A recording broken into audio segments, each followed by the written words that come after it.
Hello, everyone, and welcome to another episode of Voices of the Resistance, a podcast of Grumpy Combat Veteran Media. I am Will Selber, the owner of Grumpy Combat Veteran Media, and I am delighted to have a frequent guest on our show, Lynne O'Donnell, who's been covering Afghanistan and South Asia for quite a long time and has her own Substack, Project Taliban, which you should subscribe to and make sure you read everything that she writes or says. How's it going, Lynne?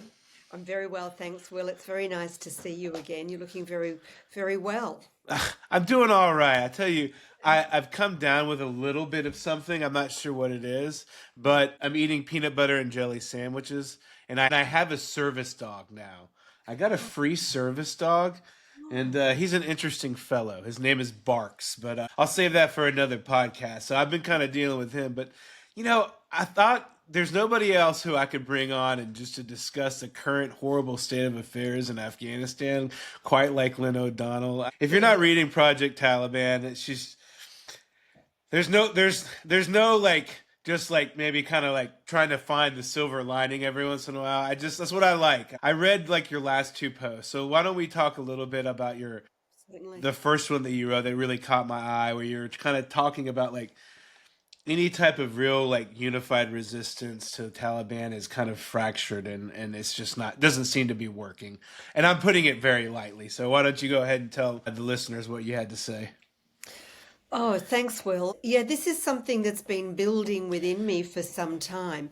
I went to a couple of conferences earlier this year, one in Vienna for what's called the Vienna Process, and it's sponsored by the Austrian government, I think very kindly, and a think tank in Vienna. And it's led by a very nice man, Wolfgang, who is a seasoned diplomat, and he has experience in bringing disparate groups together in the former Yugoslavia. He worked there. So if anybody can herd cats, one would think that Wolfgang would be able to herd cats. I haven't been to all of the meetings, but I did go to the one, I think it was in February. I was very happy to be there until I saw what was going on, which was pretty much nothing, to be honest with you. Somebody told me that there were 90 people representing 70 groups, which I think is kind of bordering on the ridiculous. I mean, it doesn't, I mean, who are you really representing if you Yes. that many people in a room representing almost as many organisations.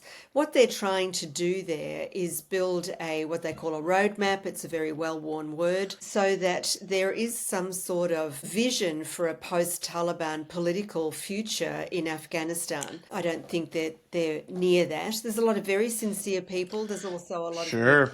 show up at the opening of an envelope, and there's also a lot of people who are just doing it because they've got nothing else to do, and it's an all expenses paid trip to Austria. Hey, that's nothing wrong with that. And Vienna is lovely, and it I was hear I hear it's lovely. yeah. I've never been, so I Well, get I it. was I was happy to be there.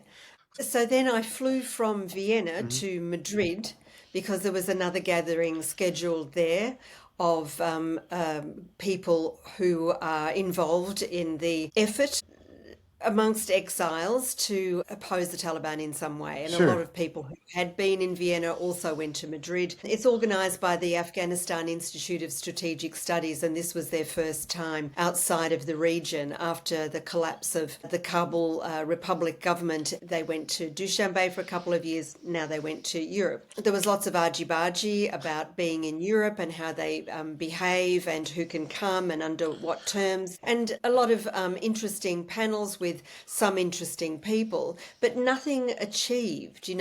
It's looking back, it's mourning the loss of the country, of what they had, of their lifestyles, their positions, but there isn't any, in my view, there Sure. isn't any constructive movement forward. Yeah. There's no vision, and it sort of annoyed me yet again. And I had been annoyed after the last time I went to Dushanbe, and I wrote a piece about it for Foreign Policy magazine, and I was vilified. I was accused by one of the senior people involved in organising the conference of being a spokesperson for the Taliban, and I thought, do you know who I am?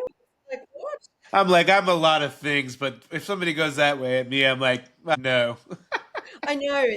I'm still quite amused by it. I was very annoyed by it for a little while, but amused as well. But and I was talking to somebody even today about a scholar, somebody who's been involved in Afghan politics for and the economy for a long time and diplomacy, and he said what I had been thinking and how I do think about this, that most of the people who are working or involved in exile groups are really just working for themselves. It's a common thing that I hear. I will say that. And I think it's across the board. I can't think of anybody that I really believe stands out as having a vision for what comes Yeah. next. I mean, it's very obvious, it must be very obvious to anybody that no matter how much pseudo diplomatic support the Taliban receive, they are not a group that is able to govern with any sustainable capacity. Sure. So the days are numbered. We just don't know what the number is. But what comes next, And there were people at the Madrid conference who said there will be civil war within 2 years. That's a direct quote. Well, There were people who were saying now is the time to form militias and spring up all over the place because.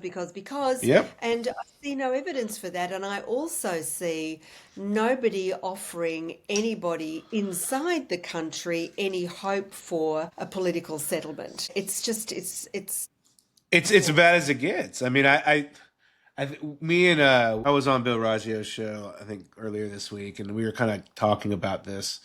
And I think that I have a feeling, and I don't know if it's true, that a lot of these anti-Taliban resistance groups or a lot of these other groups that are out there put maybe a little bit too much stock in like the possibility that Trump would change things from an American perspective. I think that was a bad calculation, and that it wasn't just because Biden was a Democrat. It was a bipartisan actual decision to do this.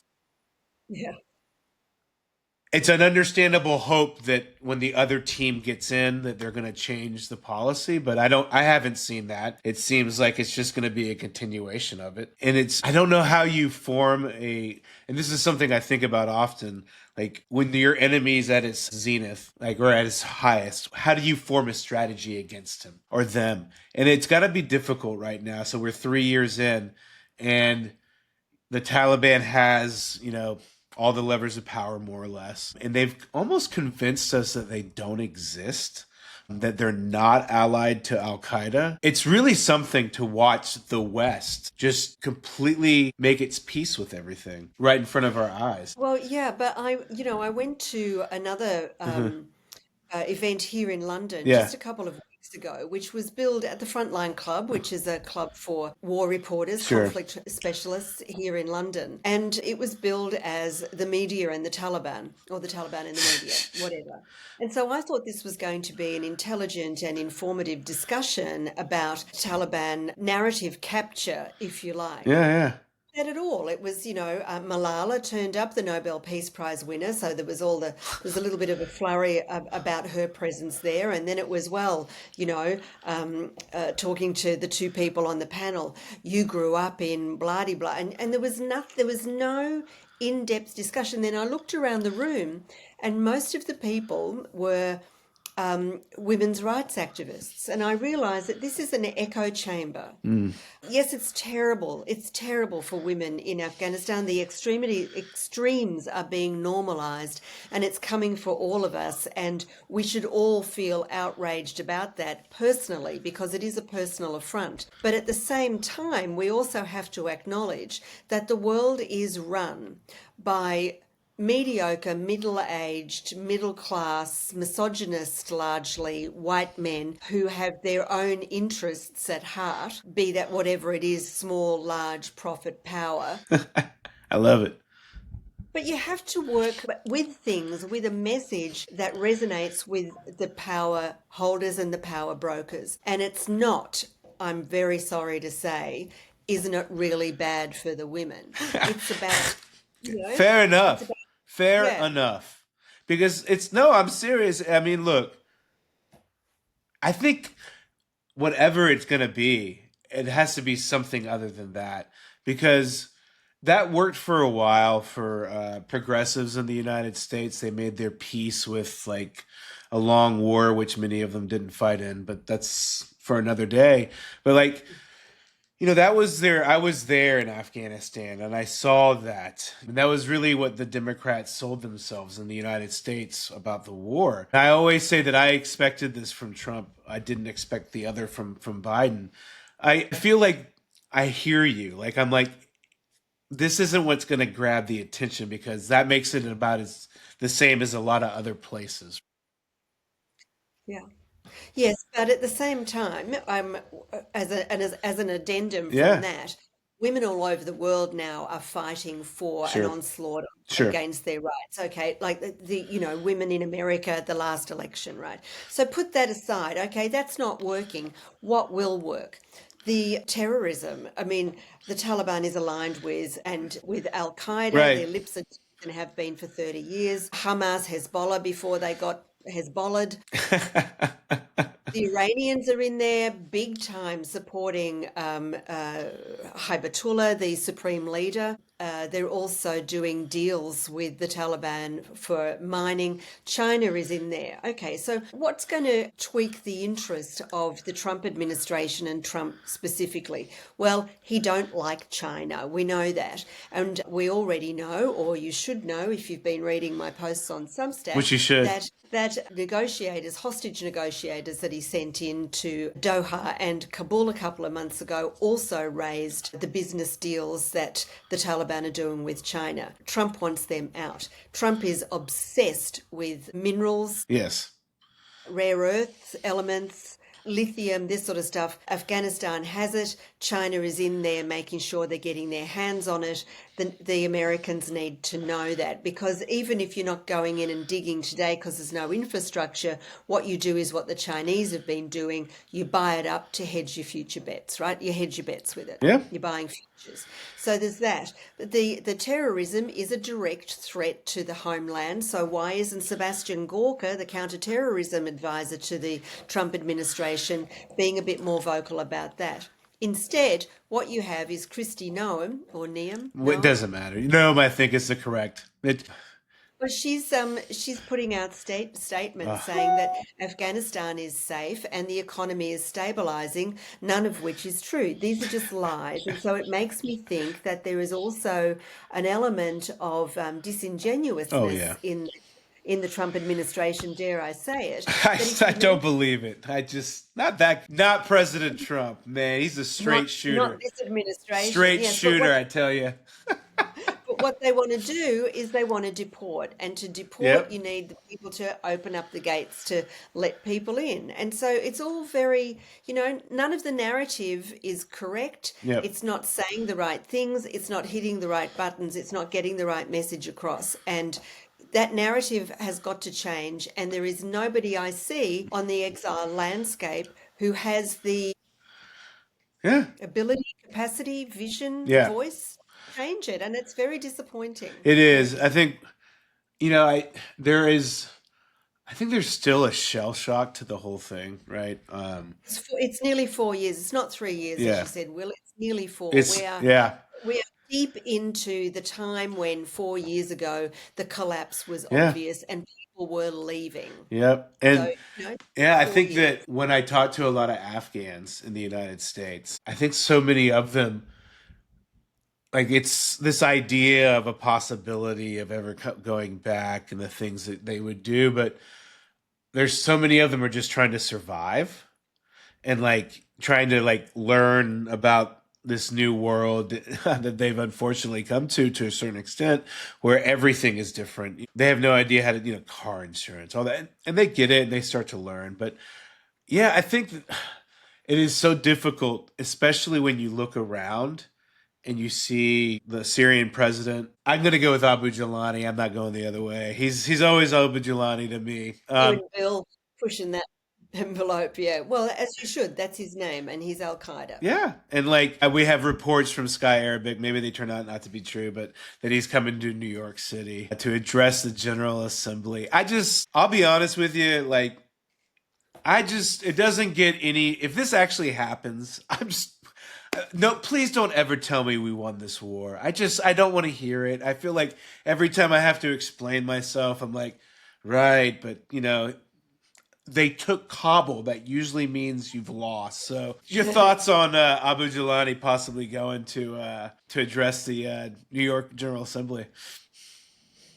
I have no words, but I hear what you're saying about people traumatized, shell Yeah, shocked, still coming to terms with their new life. But the people who are setting themselves up as leaders of an exiled community and going to these meetings and making statements and taking money from organizations when it was available, whatever, they're very sophisticated people. Many of them have had one foot in the West for a very long time. So we're not talking about people who haven't sure. experienced leadership. We're talking about people who want to grasp leadership again and don't seem to be able to come up with a message or a narrative, as is the fashionable word, that resonates with the people whose attention they need. And as a result of that, and now we also have infighting between the Hazara and Hmm? Tajik communities inside and outside, mostly outside,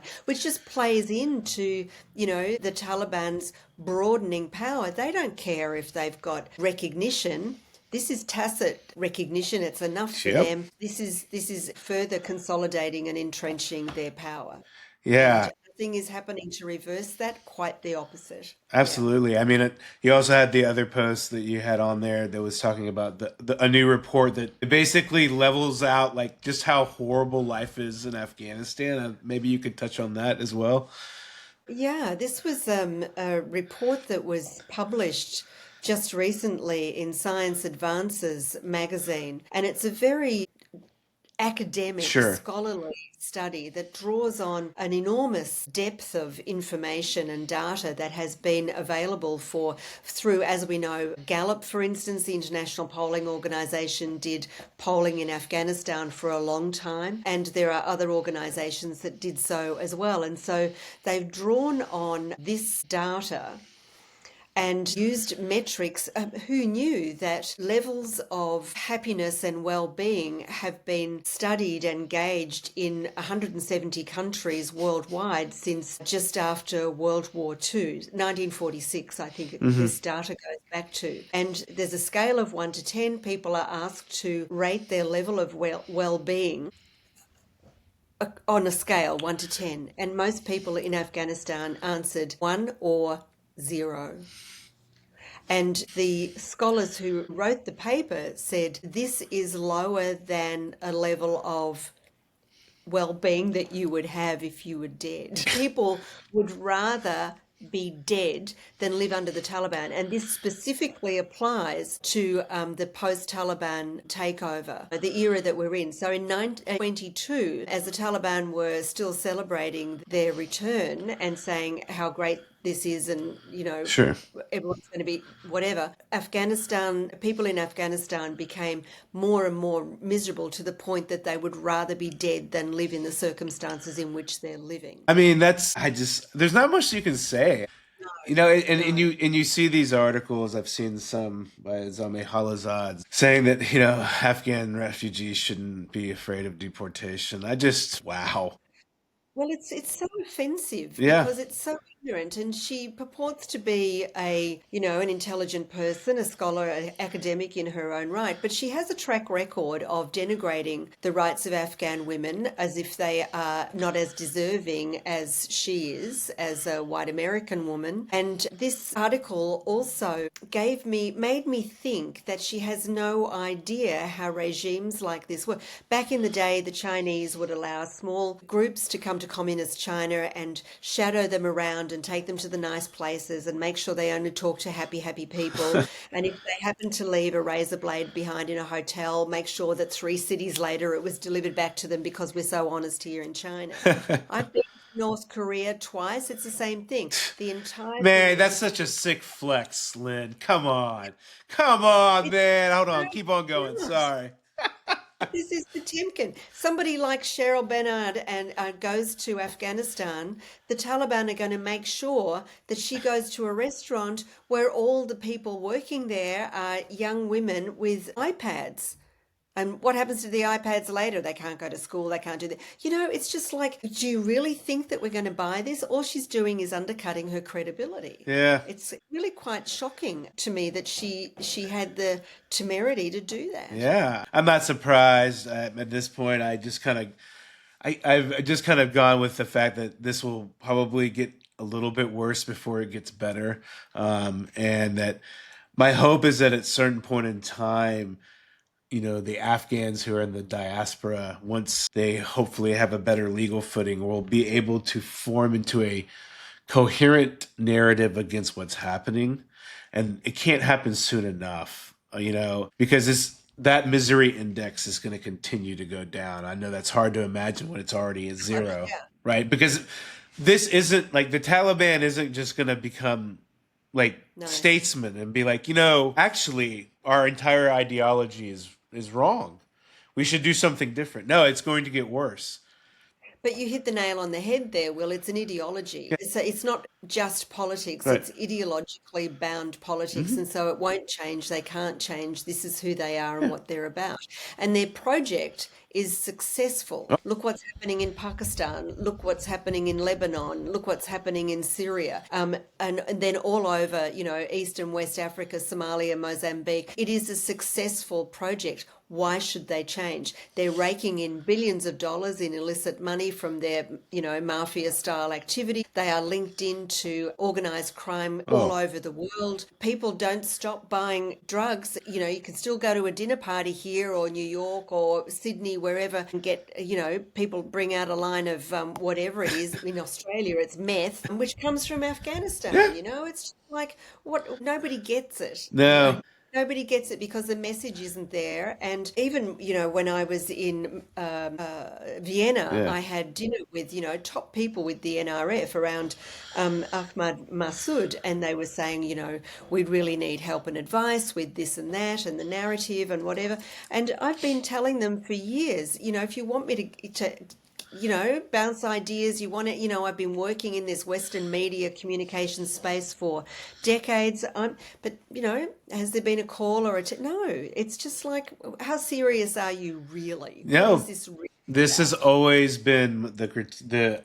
I have a lot of Afghan friends, and I say this to their face: the overarching problem with the government at its foundational level, in my opinion, was that it was easy to be fractured against a more cohesive, unified movement, right? And Right.